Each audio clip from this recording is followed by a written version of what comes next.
Good morning, everybody. Thank you so much for joining us online today to have a conversation that is very important to be having with the difficulty that we're facing with the coronavirus. We do have a chat facility as well. So if you have questions that you would like to ask, burning and non, we ask you to please write them on our chat facility, and we'll try and get through as many questions as possible by the end of this conversation. So coronavirus hits us, and we knew that we needed to respond in one way or the other from a personal and a business front. We were told there would be tough times.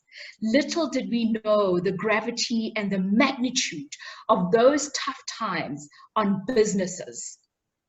We are in a time where appetite for businesses and services and products is there, but unfortunately people can't afford it, or even in other instances, there is appetite where people can afford. However, we have restrictions and regulations preventing people from obtaining those services and those products. Another big thing we face at the moment is the disruption of the supply chain process throughout businesses and their supply chains. Today, I'm joined by two panelists. I have Ian Fleming, who's from the Engaged Business Turnaround, and they're an organization of which he's a director at, focusing on helping businesses get out of their distress into profitability. I am too joined by Peter Gordon from Crest Capital, an organization that focuses on helping businesses with bespoke corporate finance and turnaround solutions. We hope that by the end of today, we would help you with steps to consider to make the right business decisions for yourself, and somewhat of a checklist on how to make those decisions and the cost ramifications of those viable options, including the advantages and disadvantages of those. So Peter, let's just jump right into it. I think the one solution that comes quite easily at hand for people is the raising of loans, because I think people are used to raising loans from a personal capacity and not just a business capacity. So can we just jump into that solution, and what are the advantages and disadvantages of doing that for your business? Tammy, thank you, and morning to everybody. Ian and I could have wished that we were meeting you all under different circumstances, because it's tough times, as Tammy rightly says.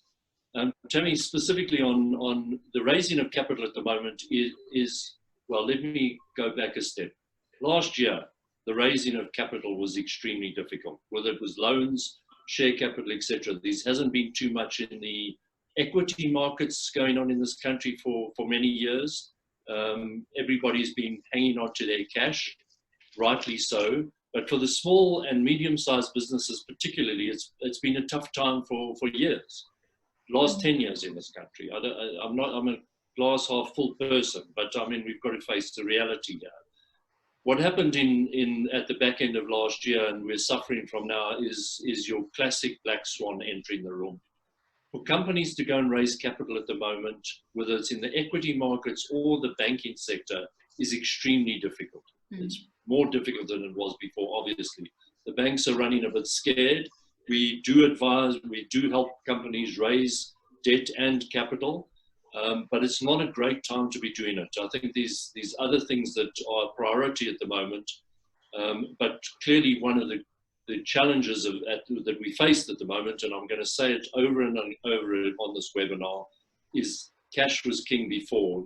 Cash is now so much king, and hang on to your cash, and we'll give you some tips of how to do that as we go through. Thank you for that, and I think it's imperative that we touch on who's actually brought us here when you raise cash is king, because we are seeing that the events industry is struggling immensely. So this conversation is brought to you by the South African Events Council, which was formed in April 2020 as a national collaboration of the events industry. Now, this is comprised of 12 associations, and they want to connect, educate, create opportunity for its community, and advocate its value and drive growth and excellence within the South African industry. Now, I'm not sure how many people within the events industry understand what it means to have shares and sell the shares. So maybe, Ian, you can take us through the option of, is it worth it at this time to actually be selling your shares, or should you be holding on to them and rather looking at getting, you know, your assets sold rather for money? Absolutely, Tammy. Thank you, and thank you everybody for having us. In this time, it's actually very unusual for companies to be selling, or people to be selling their shares in the company. You know, really, it's about survival of the company. It's about, as Peter said, hanging on to cash and staying liquid, and trying to generate turnover and trying to keep your costs as low as possible. So yeah, selling a business at this time is very unusual, because, to be frank, businesses are worth very little at this time. You try and sell a business, and anybody looking to buy your business is going to value it based on what your current profit is, and inevitably nobody is making a profit at the moment. Almost every business out there is in financial distress. I'm sure all our panelists, I'm sure 99, if not 100% of you are classified as being in financial distress at present. And there's certainly nothing untoward about that, especially in the environment. It's nothing to be embarrassed about, because everybody's in the same boat. So yes, it's really about staying alive and keeping your business alive, and that's what. And business rescue is, what we specialize in. We're essentially I must just make a note. Peter and I are from different companies, but we do most of our work together, if not all of our work at the moment. For the last 2 years, we've been working together, almost exclusively. And what we are is a turnaround practice, and we do most of the work that we do is under the legal framework of business rescue. And the reason for that is because it gives companies the legal protection, or it gives them, we call it like a steel jacket, which allows the company to operate and to be reorganized under the supervision of a business rescue practitioner without effective legal action. So no legal action can be taken against you, the company, for any reason whatsoever whilst you're in business rescue. So that enables you to be able to focus on just trying to eke out a living in this environment, keep the wheels ticking over, keep the machinery ticking over without having to worry about creditors applying for the liquidation of your company, or to have assets repossessed and that sort of thing. Thanks, Ian, for touching on business rescue. So I just want to understand, and maybe for the benefit of everybody watching, when you are in business rescue, you are then playing a chess game between your liabilities and your assets. Now, when you apply for business rescue, does that give the directors a say, or do they then give the responsibility of how the business is doing onto someone like you to make the decisions on their behalf? So technically, when a company goes into business rescue and a business rescue practitioner gets appointed, technically the business rescue practitioner is ultimately in charge of the company. The board reports to the business rescue practitioner. That's why it's so important to choose the right business rescue practitioner, because you want a business rescue practitioner who's going to work with you as the company owner or as the board. And Peter and I follow a very, very collaborative approach. In every situation we go into, we want to be able to work with the board. We want to establish a relationship of trust with the board and the shareholders and the owners. We always say that when we come into a business, we will never have the same relationships that you've got with your customers and with your suppliers, and with the public at large, as you do. So we all know that business rescue, and it's no secret, does not have a great reputation in the market. And because the players, the people who've been playing in the space since 2011 when it started, have certainly not done themselves any favors. The skill set has been largely lacking of business rescue practitioners in general, and it's a very broad skill set. And and sometimes a business rescue practitioner will come in and he'll kind of kick the CEO out of his seat and think you can run the business. And that's absolutely not how it should be done. It's an extremely collaborative approach. We like to build a relationship of trust with the company and directors right from the start. And that's the only way we can essentially make a success of it. We are simply there to hold your hand and guide you through the process of business rescue, of distress, and hopefully get you out at the other end. Yeah. So Peter, I want to come back to you because you mentioned that cash is king, and I think it's important. So if cash is king, is then the most viable solution at the moment business rescue? Because if you're going to retrench staff, do you not have an obligation to at least show that you have investigated this option of business rescue? I mean, no, look, I can't emphasize enough how important cash is. I mean, just an example. We have numerous clients, small, medium, and even large, who at the beginning of COVID said, "Not a problem. We've laid off our staff. We've insisted that they take their annual leave." Mm. However, you're still paying them each month.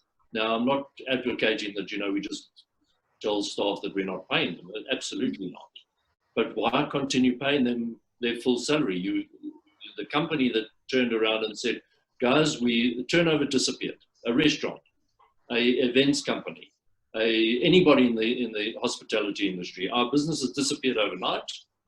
We're going to pay you 80% this month, and we'll see what we can do next month. You've just cut 20% of your costs out. So far better to come to any problem that you're currently facing. I need cash. Where do I get it from, and how do I use it? A lot of people have said, we're paying half our creditors, but not the others. Why? Some of your creditors are critical to your business, some aren't. So look after the critical ones. So with that as a model, you can do that today. People can negotiate with their staff, they can negotiate with their creditors, etc. If you've got a good relationship with your creditors, fantastic. One of the fundamental, Ian's used the word collaboration. The other C is communication. Communicate with your creditors. If you're doing work for Arena and you owe them a whole lot of money, contact them. They're a large company. They might be able to carry you through. And as long as you communicate with them and say, "Guys, we're going to pay you 20% this month," or "We can't pay you." Now, when it comes to we can't pay you, then what is the legal protection you can take? Now, there is a thing in the Companies Act, it's Section 155, which is called it's a compromise with your creditors. So you have to contact all your creditors. You get an agreement with them. Remember, your creditors is your staff because you owe them money. It's the landlord. It's the taxman. And then it's the guys that are supplying you services. Now, you negotiate with all of them. You've got to get 75% of them to agree on some sort of compromise. And that compromise is, "Guys, we can't pay you everything. We're going to pay you 50 cents in the rand." And you can take that to court. The downside with that is you just get one obnoxious landlord, one disaffected employee, one supplier says, "I'm sorry, I want my money now." And you get what we call a Section 345 application, which is a letter that says, "If you don't pay us within 2 weeks, we're assuming you're financially distressed." Not too difficult to assume that at the moment. "And we're going to court to apply for your liquidation." Very important takeout from this. If you get that letter, react. Do not head in the sand, Tammy, as you talked about earlier. React immediately. Get in touch with a business rescue practitioner or your lawyer and make sure that you protect yourself. How do you do that? Immediately go into business rescue. Why is that important? Because if there's an application lodged at the courts for your liquidation, you can't go into rescue in terms of the Companies Act unless you can agree with that applicant to settle with them. Well, now, what's he going to say, he or she? He says, "Well, I'll settle, pay me 100 cents in the rand. That's what I wanted. That's what I'm demanding." So it makes your negotiation arena a lot tighter in that process. So please do. And business rescue is a very quick thing. Directors take a resolution, they sign an affidavit, they fill in a form. We do that for all companies, and you file it at Sub-C. And once filed, and filed means you've hit the send button on an email and it's gone. You're now immediately in rescue. And what does that mean? Immediately, you do not have to pay anybody that you owed money to yesterday. So they are frozen. So just think about it. If you're freezing your creditors, for a breathing space, as we say, you've suddenly got a whole lot of access to cash that you don't have to pay. Now, obviously, that brings its own challenges. You've got to get hold of those creditors and say, please continue supplying me. Well, I'll supply you, but pay me cash. So these ways of trying to negotiate with that, that's why I say communicate with those creditors, with your staff, so that you don't have this situation which becomes acrimonious. Because once it becomes acrimonious, it just takes longer, it costs more, but it is driven, thankfully, by the Companies Act, where there are very strict timelines of what has to happen in a business rescue. And people know that. And, you know, the stigma attached to business, we just had Edcon, for goodness sake, Comair, South African Airways, you know, some big companies are now going into, okay, one would argue SAA was shot, Edcon had been shot for a long time, they're on the brink. But what Ian and I are finding now is some of the bigger companies, the medium to larger companies, are starting to apply for rescue. So people realize the protection is there, use it if you're in distress. As Ian says, which companies are not distressed at the moment? Can I just intervene there a second, Tammy? Mm-hmm. Peter, thanks for that. We caught in a bit of a scenario here. Cash is king. We all agree on that. The problem is, as you said, what do we just keep holding on to our cash and not pay our creditors? Because unfortunately, that is starting to happen. And I think, thank you for those examples, but I think we are slightly different in this industry, is that we are almost shut down. A lot of us have got zero income. I mean, if I look at our company, we've probably got about 2% income. So essentially, we don't even need that. When I say don't need the creditors, it's all about surviving now. So if I'm listening to you just as a layman, and I have looked up all the different options, to me, business rescue is, should I say, a no-brainer. The problem what I want to ask you, say we decide, I phone you afterwards, we're going to business rescue. Say then the industry starts again in October. How does that affect? Can you just come out of business rescue as easy as that, or how would it affect us? Chad, no, look, it's a little bit more difficult to get out of it, but essentially, and we're not going to go into all the technicalities of that. You know, Ian and I are available. We'll give you, we'll post up our emails on the chat box, and I'm sure Tammy and Chelsea will be prepared to supply you, or Carol, with our email addresses. Please do come into us and just ask us for the technical side. But essentially, once you're in rescue, you have to advise your creditors and staff. That's an important point. The creditors will be immediately advised within 2 weeks of going into rescue. You then have to put a business rescue plan together. And, you know, SAA's just had theirs voted on. Edcon's just had theirs voted on. So that business rescue plan says, this is what we plan to do. If turnover is zero, and which it is, remember we're dealing with a lot of the restaurant industry, their turnover was zero on the day of lockdown. So, you know, and it's tried to say, we'll start doing takeaways. We had some guy who said, I've got 500 covers, and I don't, 3% of my turnover is takeaways at the moment. I can't just go from zero to hero overnight. It's impossible. So what one's got to do then is take a big chain and lock the door and just batten down the hatches, go into rescue. And the plan, guys, is that we hope to be able to pay you. We believe we can trade out of this. That's the one route. We believe we can trade out of it. And we are, Chad, in your example, we're selling off assets. We're going to try and keep the staff going because we've got good people and we don't want to lose people. We are managing day by day. And if we're in rescue and somebody sends us that snotty letter, if you don't, we will. You send it to us. We contact them. Sorry, guys, you weren't advised. For some reason, you dropped off the list. This company's in rescue. You can't, and even if companies are in rescue, people still threaten, especially landlords. You know, we're going to evict you. No, you can't. Point at which we're going to rescue. We also suspend all contracts. So every lease, every contract that a company has, we suspend. We don't cancel it. We have to go to court to cancel it. If it's a heinous contract, we can do that.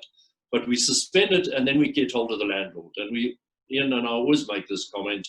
That's the point at which negotiations start. So we get hold of the landlord and we say, guys, we'll pay your services for you. We've got no turnover. We can't pay, and the lease is running for another 6 months. Can we now negotiate with you to get out of that lease? So we're in a far stronger position because the landlord can't turn around. If we suspended the contract, he can't evict us unless he got a suspension notice beforehand. And he's open to negotiation because you've got no turnover. you can't pay him.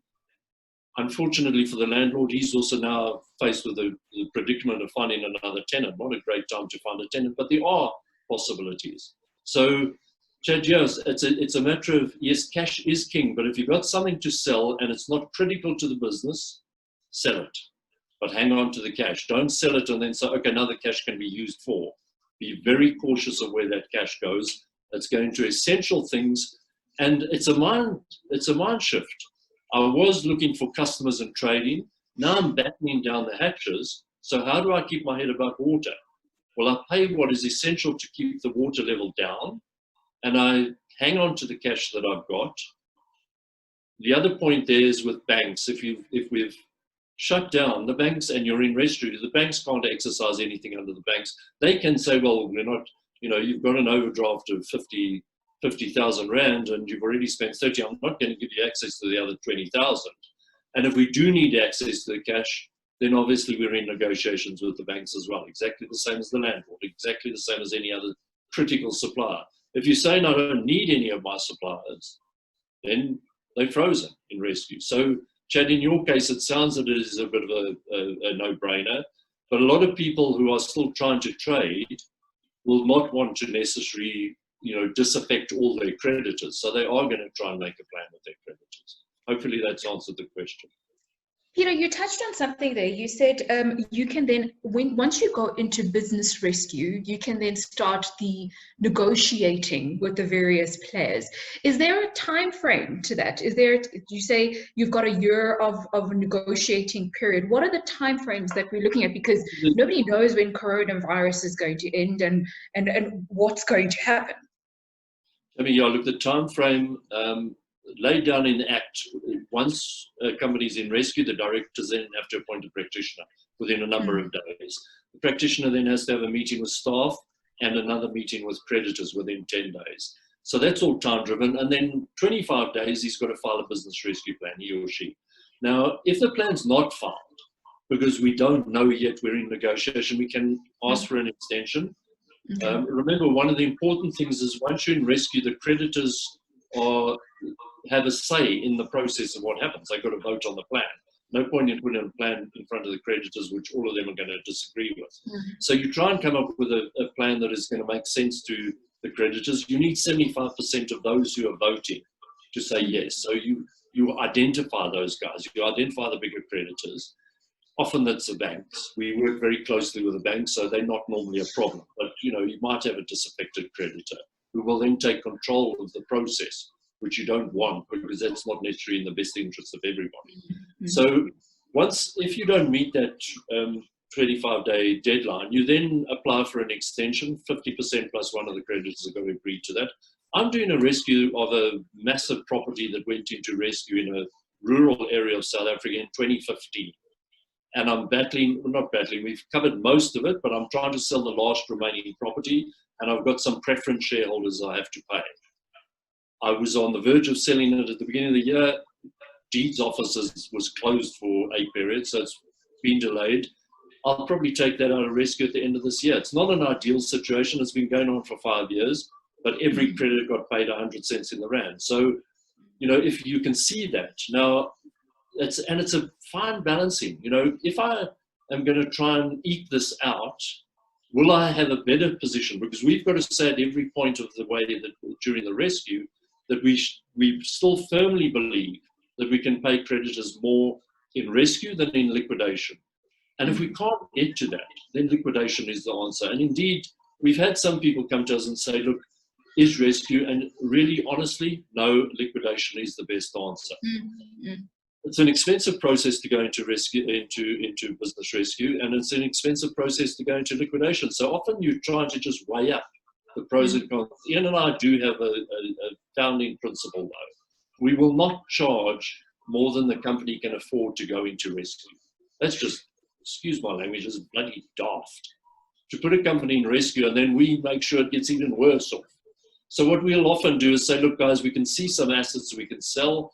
We'll take our money out of those assets when they're sold and pay us petrol money in the interim. A monthly retainer while we do this. We're going to work damn hard to get it out as quickly as possible. And if we get it out in 3 months, we get we'll get paid at the end of it. We're not great ones saying, let's become trillionaires out of this process. That's not our raison d'etre.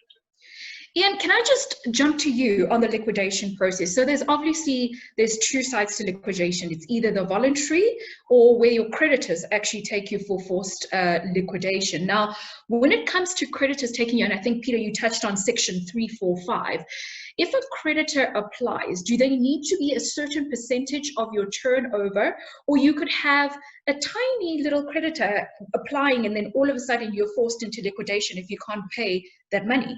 How does that work? I mean, that's exactly right. Any creditor can apply for liquidation. And they would typically, so they have to issue you with a section 345 notice that Peter spoke about. And then within 21 days, they can launch a liquidation application. If it's a really small creditor, they launch a section 345 notice, then the business will find a way of scraping the money together and pay them in order to avoid the liquidation. And the business will also sort of gauge the extent to which the creditor is intent on liquidating the company. You negotiate with the creditor during the time to potentially come to some sort of payment arrangement. But yes, any size creditor can apply for liquidation. They then, should the liquidation application be successful in court, then the creditors will essentially vote on who the liquidator is, and the creditors, by a majority of value of their claims, will essentially choose the liquidator. But yes, the answer is any creditor can effectively put the company into liquidation, or can launch a liquidation application. Can we go back right to the beginning? And I'm not sure which one of you two can answer this. So if somebody is comfortable and feeling that raising a loan is probably the best way they can stay afloat with cash, what are the implications of taking out a loan and then paying back in lump sums? I know banks talk about an early repayment charge. Can you maybe just dive into that and the implications for a business with doing that? Because people may think that taking out a loan now might make sense because maybe they have a contract that can pay off a bulk of it in a few weeks' time. Peter, I think you can answer that bit. Well, Tammy, look, I'm an ex-banker, so I know how banking works. The first question is, can you take out a loan? Now, if there's no take Chad's example, he's got no turnover. His turnover's gone away. Well, sorry, Chad, no loan, unless it's in the distressed market. So there are people that will provide. It's not a particularly mature industry in South Africa. Think of around 3 to 5% a month, 36 to 60% interest, expensive. Think of security. So banks look at any loan application from two aspects. What's the history and the ability of this business to generate cash going forward? And what do they own? So, and we've all done that. Let me see your salary slip and let me see the property that you buy. And on that basis, I give you a mortgage. So I've taken the security, and I know you've got a good job and it's likely to continue. So I'll give you the mortgage loan. Exactly this applies to a bank loan. Let me see your balance sheet. What assets have you got? Let me see your profit and loss account, your income statement. What income generation have you got? As Chad said, 0 on that one. So now it's a matter of saying, well, you've got really nice security, Chad. I see you own property. Why would I lend you money? How are you going to pay this? So Chad's still, anybody's still got to make that calculation of where's that cash coming from. And if there's no cash coming in, no loan. Sure. So if you're talking about then deferred payment, which, the banks will do. But now remember, the banks under normal conditions are deferring that because you say, guys, I'm a small business. I've just won this massive contract, and banks do this. Can you help me with the finance? So the bank will take control of that contract. They'll take some sort of project type finance, trade finance. They will control the process and pay you out the proceeds, but they've controlled it because you're a small business, or allow you to do it, but under very tight controls from the bank. Now that's in a normal situation. Now remember, and having been there, bank credit officers are by nature conservative, introverted people. If you say to, and I'm generalizing here, guys, but if you say to a bank credit officer, guys, don't worry, COVID, if I'm a Donald Trump, remember Donald Trump? Guys, don't even worry about this. We'll have sorted it out in 15 days. Now, that wasn't true.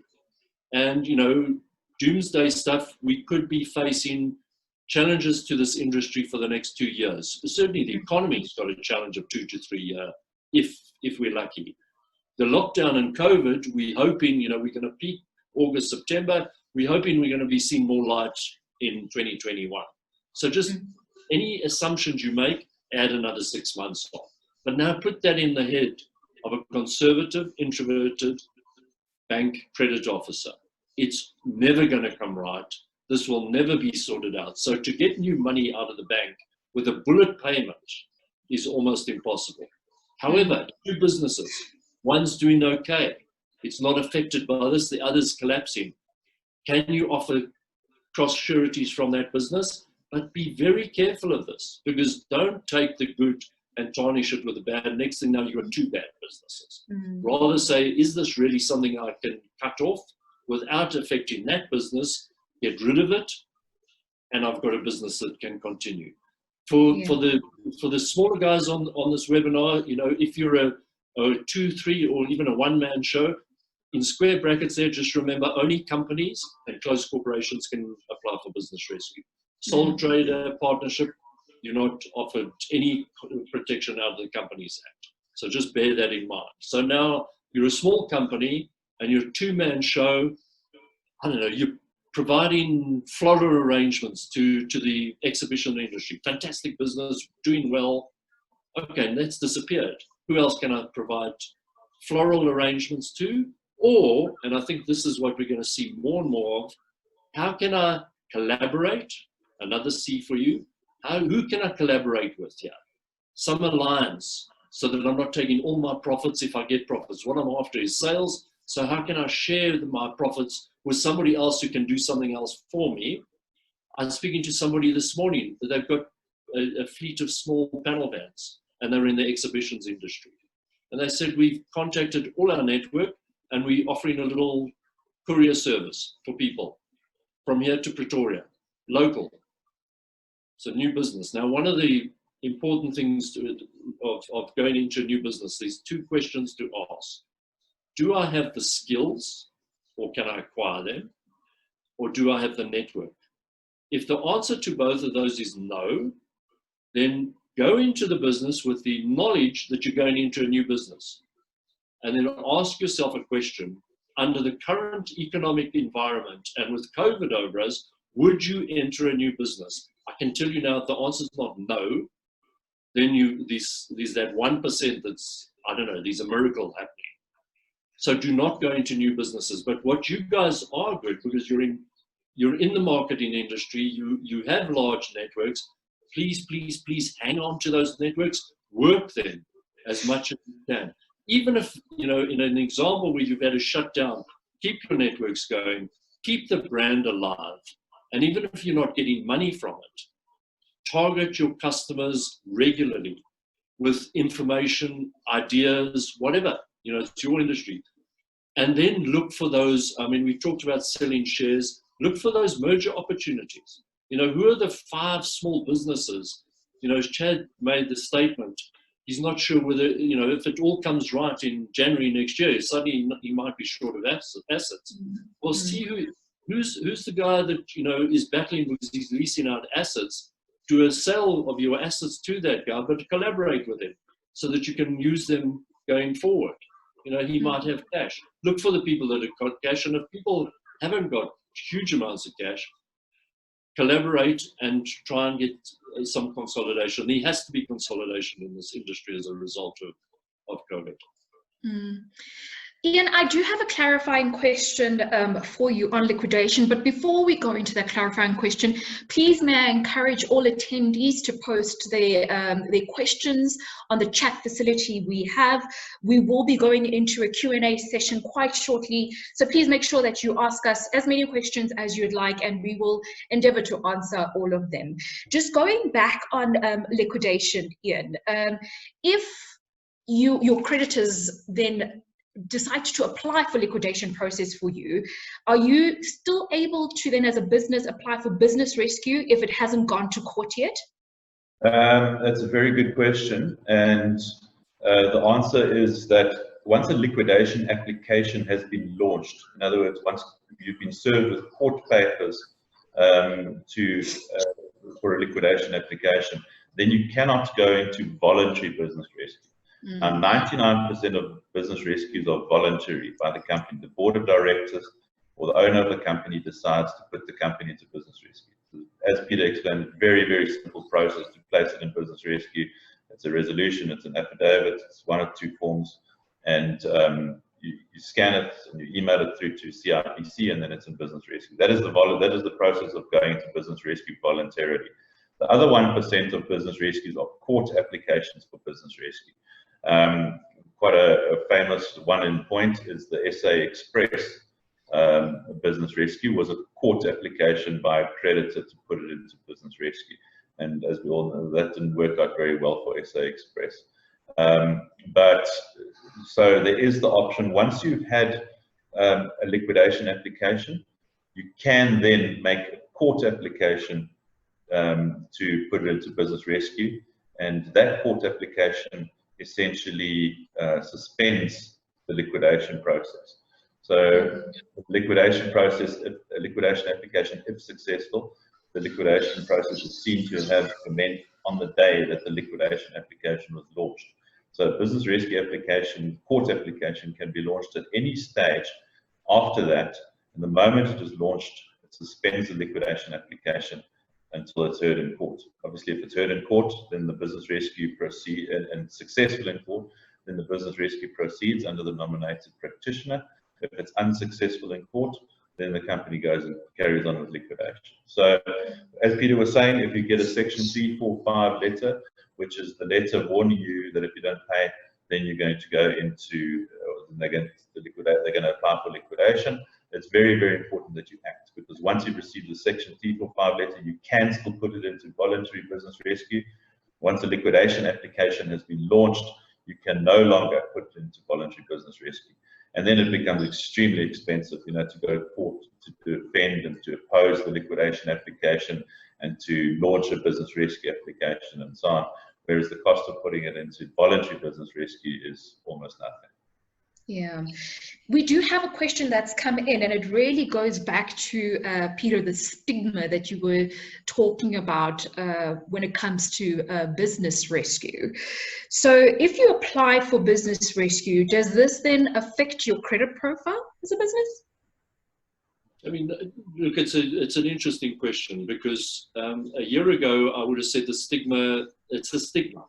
Because remember, all your creditors have been advised, your banks advised. But let's just remind ourselves, if a company, remember I said only companies and closed corporations, if you're financially distressed, that's defined as you are unlikely to be able to pay your creditors within the next 6 months, as and when they fall due, or your liabilities are likely to exceed the value of your assets, fairly valued, within that 6-month period.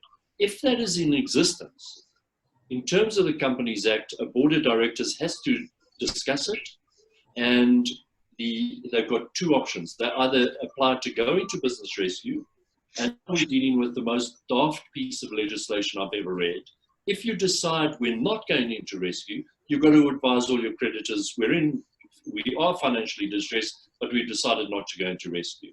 Now that's ridiculous. As Ian says, they'll be queuing at the courts to get liquidation applications through. So just be very careful of that. But there is the obligation. If you know that you're not going to be able to pay it, you should go into business. You have to go into business rescue. So with that in mind, the stigma is disappearing rapidly, because there's not many, certainly in this industry, there are not many people that are not financially distressed.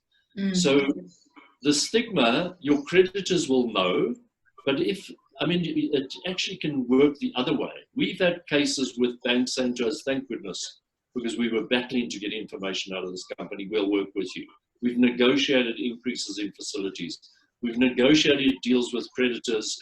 We go to a creditor who's critical to a business, and we say, look, I tell you what, we know you're earning a margin of 20% out of us. We'll give you an increased margin, which for the next 6 months, and that increase we'll use to settle your original debt. Because remember, you can't prefer one creditor over another.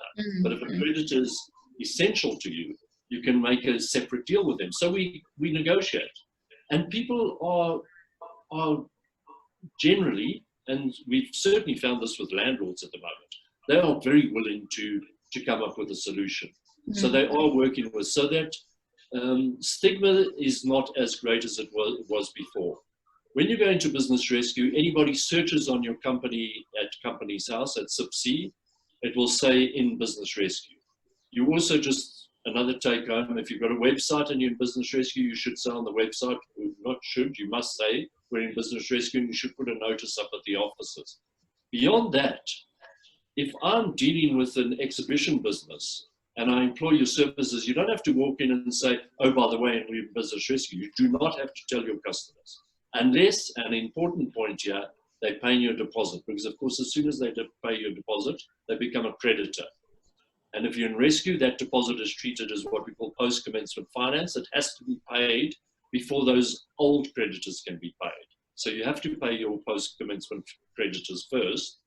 So with that in mind, you know, it would be immoral to take a deposit from somebody if you're in rescue. But the law doesn't say you have to advise accordingly. I think you're going to have a really annoyed customer if they find out after the event, after the effect, rather than they paid your deposit. So there's no other. Once you're out of rescue, the company's heads on its way. And there's no stigma. There is, however, a stigma, a credit issue with liquidation. If a company goes into liquidation, the directors are applying for funding. You'll always have a bank say, have you ever been a director of a company that went into liquidation? Nowadays, they might say business rescue if the banks have updated their forms. And if you just write on that, yes, we went into business rescue, it's successful, or I ran a restaurant, COVID came, lockdown, rescue, we tried, failed, liquidated. I don't think anybody's going to hold that against you necessarily. So is there a difference between administration and business rescue? There is no such thing as administration anymore. There was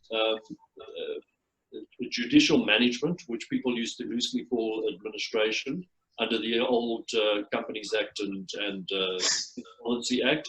That was replaced by business rescue. Now it's, and business rescue is global. It's the same as Chapter 11 in America.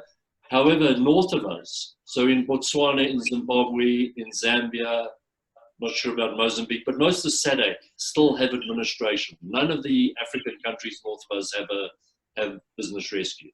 So they still have administration, and it works relatively well in those countries. Judicial management in this country was a bit of a nonsense. You had to pay creditors 100 cents in the rand, and it didn't give you an opportunity to compromise with your creditors, which business rescue does. Sure. Yeah, we have a practical example from our attendees. So this is a small event, a small consultation company within the events industry. They have about $500,000 outstanding to their creditors, and they have no income that they know of in the foreseeable future. So the question is, what is the most viable solution for them? Should they liquidate? Should they file for business rescue? Or should they wait for their creditors to take them in for liquidation? And what is the cost involved? Because they have no cash flow whatsoever. What should they do in this instance? That is a very, very good question. So let's just talk about the cost element first. So we've had a number of potential clients coming to us, companies coming to us and say, literally they have no money whatsoever. And we sympathize with them. And our approach has always been in business rescue that we charge what is affordable, and that's been the fundamental cornerstone of our business since we started it 5 years ago. Our fees always have to be affordable. That is affordability is the number one criteria for determining whether we will, for determining what our fees are. So obviously, the larger the company, the more easy it is for them to afford our fees and so on. And this with the smaller companies, we literally tailor a fee that a fixed monthly fee that the company can afford. And in a case like this, if it's nothing whatsoever, we will still take the client on.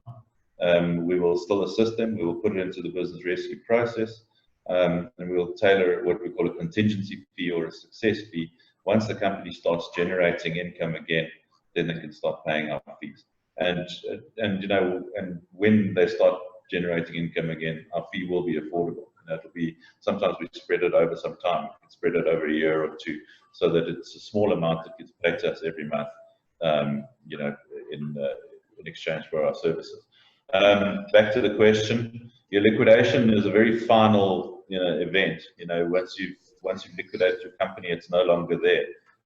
Liquidator's job is to sell off the assets as quickly as possible and to pay the creditors. Once you've liquidated, the only option you have then is to restart the business under a different name or whatever the case may be. So to qualify for business rescue, you need to prove two things. You need to prove that you're in financial distress, which is very easy, and you need to prove that there's a reasonable prospect for rescuing your company or returning it to a solvent going concern, or for giving creditors a better return than they would get in liquidation. Now, under COVID-19, reasonable prospect is very loosely used. I mean, but anybody can work on the assumption that there's a reasonable prospect of saving their business, should things return to a relative level of normalcy within the next few years. So business rescue is an option for almost every company, in this environment. The last part of the question is, should we wait for the creditors to take us into liquidation? What you can do is, in the business rescue situation, and Peter has pointed it out already, if at any stage we believe that the company, that there's no reasonable prospect of rescuing the company or giving creditors a return in liquidation, then the onus is upon us to liquidate. And liquidation application normally does cost money. However, the option does exist for us to simply allow a creditor to liquidate. So in terms of the act, we can, as business rescue practitioners, we can say to a creditor, remember, we've got this, the company's got a steel jacket around it, which protects it from creditors, unless the business rescue practitioner says to the creditor and gives them notice in writing that they may take legal action against the company. So if we agree with the company owner that this business rescue has no viable chance, there's no chance of success, and you don't have 50,000 Rand to pay for a liquidation application, the company doesn't have it, and the business rescue practitioners obviously don't want to pay that out of their own pocket, then we can say to a creditor, right, we will allow you to liquidate the company, and then the creditor will simply launch a liquidation application. Let me go into a quick buzzword that we've heard since the pandemic, force majeure. And I think that word has been thrown around so much since we've heard of COVID-19. Now, how does someone exercise force majeure in order to buy themselves time within their business? And how do they go about doing it the ethical and legal way to exercise that? Peter, do you want to answer that? No, Tammy, look, I mean, force majeure, remember, it's based on the law of contract. So essentially, I cannot perform under this contract because there's something completely out of my control. It's preventing me doing my job in terms of the contract. So it's not a breach of contract. I just can't physically do it. Now, what the insurance companies were arguing, and it's been through the courts, is that this wasn't force majeure. This was an act of government. Government closed us down. We could have still been working happily had government locked us down. Now that has gone to court, and the courts have ruled against. And recently, if anybody saw, the FSCA, the Financial Services Conduct Authority, gave a notice out saying that the insurance industry should not be claiming that a lockdown was an act of government rather than a force of nature. So that's the one thing. But now this is definitely in the contractual arrangement. So, one of the things that one's got to look at is what are the terms and conditions of that contract. So I've committed to supply you with Partitioning in an exhibition, I'm going to put up all the partitioning in the exhibition for you, and you're the exhibition arranger, and now I can't do it. I just cannot do it. However, we've been in the same boat because you can't do your exhibition either, so hence the negotiation starts. Contracting, you know, very often construction companies, I've given you a performance guarantee.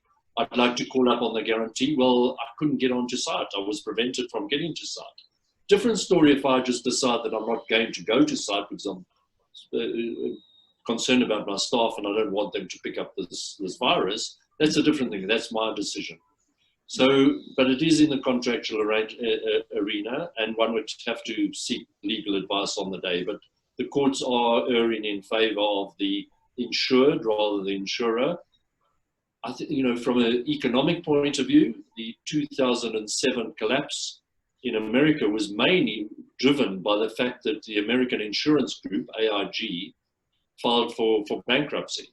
And they guaranteed all these debts all over the place. And that was one of the triggers, was the main trigger for the financial collapse in 2007. So hopefully our insurance companies, they should be, they've got good balance sheets, same as the banks. I'm not worried about our financial services industry collapsing. But it is something that the insurers are obviously kicking against because they just know that this is a flood that's coming their way. So we do have a question that's just come in. You spoke, Peter, about holding on to cash. So if somebody has got a lump sum of cash and they're looking into investing into a pivoting new service, what sort of checklist would you give them to say, rather invest then into that because that investment is going to be far more feasible than you then holding on to their cash? Is there somewhat of a SWOT analysis or a checklist on how to make that decision? Look, it's a very good point, and you've just used another buzzword. I love the case because you talked about force majeure, and I saw it was on the question, pivot. Let's pivot. You know, farmers know exactly what a pivot is. It's their irrigation system. However, it is an important point. If you can pivot. Now, and I saw somebody was commenting on that. What about virtual exhibitions? Be very careful, like we're going to hold webinars.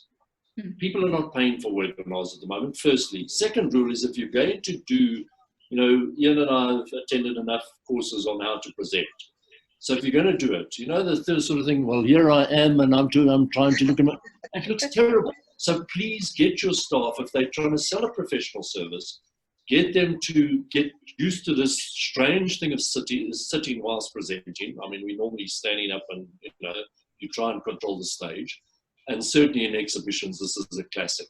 You know, get your people trained up into how to work on the electronic medium before you start trying to sell webinar services. But I think virtual exhibitions, why would we not have virtual exhibitions? Japanese airlines have a bot which you can buy. They put it on an aeroplane, they fly it to a city, they put it on the pavement, and you control it, and you're sitting in Melbourne, Australia. And you go around Venice with this little bot that's looking, it can go wherever you want it to go. It's a virtual tourist. So, you know, the gym company that we're working with, they've taken all their gym equipment and they put it out for hire because every person can't go to the gym. They put in an exercise bike or a treadmill in their garage. So they're hiring out equipment now. So that's a pivot. But remember I said earlier, and this is such an important point, if you don't have the network, you don't have the channels to deliver something, or you don't have the skills, by all means go into it, but now you're going into a new business. The guy that's bending metal that we spoke to earlier, he's got a big factory bending metal, he said, I'm going to start producing ventilators. He's never done a ventilator. He said, simple, I stick a pump in it and I've just got to get gas going through this thing. He doesn't know the industry, he doesn't know the players, he doesn't know it's public service, public sector, he doesn't know the hospitals, etc., etc. Do not do it. If you've got cash at the moment, and it's a tricky one, I'm not going to give you financial advice on a webinar, but you know, speak to a financial advisor. Cash is king. Hang on to it. If you're really anxious about your business survival, then don't throw money at it. The bankers have a wonderful adage: why throw good money after bad? Then liquidation might be the answer, or early retirement, I don't know, you know, with a wind down over a period of time of business. If you really believe that the business still has legs, then business rescue is the answer. Because even if this takes 2 years, we can keep it in rescue for 2 years with no fees during that time. We've got to send out a notice each month to creditors to say no change. And we do that every month. And in 2 years' time, hallelujah, we can go back into Gallagher Estates and visit an exhibition, and we're back in business. So, you know, if you've got ongoing financial commitments, leases and that, negotiate with them, hand the equipment back. If you can pay out the equipment, which is essential to you, but those 3 photocopiers you've got, go to the electronics store and buy a little desktop and get rid of those fancy photocopiers. If you're not doing business, get rid of them. Hand them back to the supplier. Those bockies that are in the backyard that have been doing deliveries, hand them back to Westbank or to Absa or whoever it is. You know, there's going to be a negotiation. They're far easier in rescue, as we've said earlier. But please do be very cautious of where you put your money at the moment, because the value of money has gone up hugely. I mean, the old bizarre thing of stick it under your mattress. As I said, I don't think banks are going to collapse. I shouldn't say I don't think. Banks are not going to collapse during this period. If this went on, remember, we're in recession. We've got a potential of depression. So the banks are going to be challenged. They've been very cautious at the moment. Do not borrow unless you know how you're going to be able to pay it. Do not borrow to pay your creditors.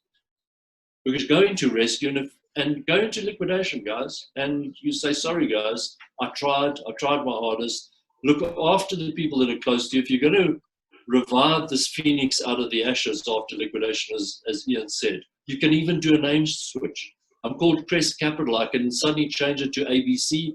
ABC goes into liquidation. I start Crest Capital tomorrow. The ways of protecting the brand, the image. So if this thing has legs, protect it, but batten down the hatches. So investments, if you're sitting on cash, well, that's fantastic. Put it in a safe haven. And that, you know, the world is doing that. People are buying up gold at the moment. It's become popular again.